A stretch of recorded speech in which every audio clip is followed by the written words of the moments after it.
Camper Cola, ये वो नाम है जिसने सलमान खान को पहला एडवर्टाइजमेंट ब्रेक दिया था। कैंपर कोला ने 20 साल भारतीय बाजार पर राज किया और अचानक से गायब हो गया। आइए समझते हैं कि करीब 30 साल पहले तक जिस कैंपर कोला का भारत की सॉफ्ट ड्रिंक मार्केट में बोलबाला था, वो आखिर बंद कैसे हुई। इसकी पूरी कहानी बताते हैं आपको। अगर आपने चैनल को सब्सक्राइब नहीं किया तो प्लीज कर ले। आपके सब्सक्रिप्शन से हमें हिम्मत मिलती है।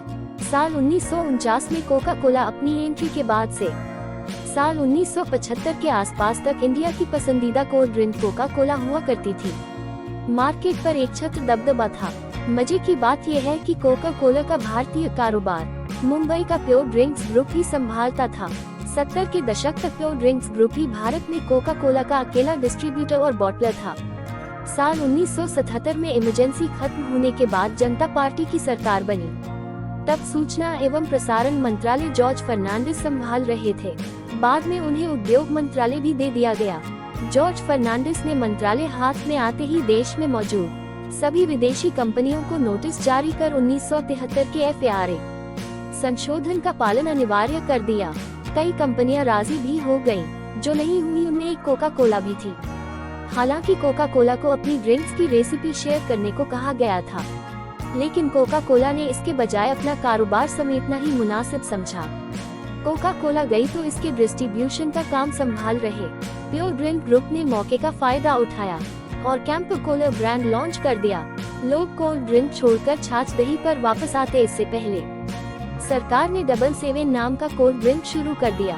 इधर कैंपा लोगों की जबान पर चढ़ने लगा था। 77 को अच्छा रेस्पॉन्स नहीं मिला, लेकिन कैंपा कोला लोगों का फेवरेट हो गया। कैंपा कोला ने ही सलमान खान को पहला एक ब्रेक दिया था। इसके बाद हर पार्टीज में कैंपा कोला चलने लगा। 90 के दशक के आखिर में नरसिंह राव की सरकार में वित्त मंत्री थे मनमोहन सिंह। उन्होंने इंडियन इकोनॉमी को उदार बनाने के लिए सुधार के नियम पेश किए, जिससे विदेशी ब्रांड्स के लिए देश में व्यापार करना आसान हो गया। कोका कोला को दूसरा मौका मिल गया। उसने 20 साल बाद फिर एंट्री मारी। कैंपा कोला की टक्कर में सिर्फ कोका कोला होता तो गनीमत था। साथ में एक और ब्रांड आ गया, पेप्सी। दोनों के स्वाद और जबरदस्त मार्केटिंग के आगे कैंपा का दम उखड़ गया। रेस में दोनों कंपनियां आगे निकल गईं। साल 2001 आते आते कैंपा कोला का दिल्ली ऑफिस और बॉटलिंग प्लांट बंद हो गया। हालांकि हरियाणा के कुछ हिस्से में कंपनी कारोबार करती रही। गुजरात की एक कंपनी है सोसियो हजूरी बेवरेजेस कार्बोनेटेड, शीतल पेय और जूस में लगभग 100 वर्षों की विरासत के साथ। हजूरी परिवार द्वारा 1923 में सोसियो की स्थापना की गई थी। सोसियो ब्रांड अपने गृह राज्य गुजरात में अपने ग्राहकों पर मजबूत पकड़ रखता है। पिछले साल 2022 अगस्त में सोसियो हजूरी बेवरेजेस ने प्योर ड्रिंक्स ग्रुप से 22 करोड़ रुपए में कैंपा कोला ब्रांड का अधिग्रहण किया था। RCPL ने इसी साल जनवरी में Gujarat based carbonated cold drink और जूस निर्माता company Sosyo Hajoori beverages private limited में 50% हिस्सेदारी खरीदी थी। RCPL का पूरा नाम रिलायंस कंज्यूमर्स प्रोडक्ट्स लिमिटेड है।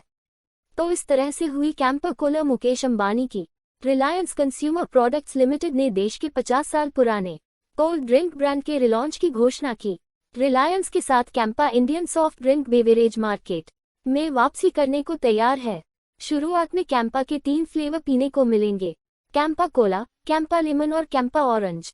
कंपनी ने टैगलाइन दी है, the great Indian taste. Market के जानकार कहते हैं कि रिलायंस की अपनी खुद की रिटेल चेन है, इसलिए रिलायंस के लिए ये कंपटीशन बहुत मुश्किल नहीं रहेगा। भारत में कार्बोनेटेड सॉफ्ट ड्रिंक बनाने वाली कंपनियों का रेवेन्यू इस साल $9 अरब के करीब है, जो अगले 4 साल में बढ़कर $11 अरब पर पहुंच सकता है। जानकारी इन्फॉर्मेटिव लगी हो तो प्लीज चैनल को सब्सक्राइब करें, वीडियो को लाइक करिए। Thanks for watching latest viral video.